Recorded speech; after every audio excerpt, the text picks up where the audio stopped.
സ്മൈൽക്കാ അതുതാ എന്താ കിടക്കണത് അത് കേറിക്ക്. മാംസം മാംസം മാംസം എന്തിനാക്കാ?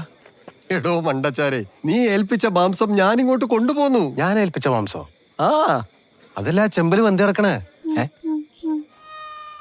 നാളെ ഉച്ചയ്ക്ക് 12:30 തീവണ്ടിക്ക് അവന്മാര് ടിക്കറ്റ് ബുക്ക് ചെയ്തിട്ടുണ്ട്. ഭായി പോയാ എങ്ങനെ ജീവിക്കും? കുറെ ഇടി കൊണ്ടത് മിച്ചം. ഇങ്ങേരെന്തിനാ ഏഴ് നേരം ഈ തങ്ങൾമലയിലോട്ട് നോക്കിയിരിക്കുന്നത്? ഒറ്റ പ്രശ്നമേ ഉള്ളൂ, ഇതോടുകൂടി ബായ്ക്കൊരു സിദ്ധി ഇല്ലെന്ന് എല്ലാവർക്കും മനസ്സിലാവും. കലഹോ എന്തിനെ? അറിയൂല, ഇറച്ചി പ്രശ്ന. ഇറച്ചി പ്രശ്നോ? കല്യാണം മുടങ്ങുമോ? അതൊന്നും അറിയൂല, ഒരു അടിക്കുള്ള വക കാണുന്നുണ്ട്. നമ്മൾ വിചാരിച്ച പോലെയല്ല, ഭായിക്ക് എന്തൊക്കെയോ സിദ്ധികളൊക്കെ ഉണ്ട്. എന്നാ ഇടയിൽ കയറി കുത്തി മറിഞ്ഞ് കലമ്പാ. നമ്മുടെ പായുടെ കഴിവെന്തെന്ന് നമുക്ക് കാണിച്ചു കൊടുക്കാം.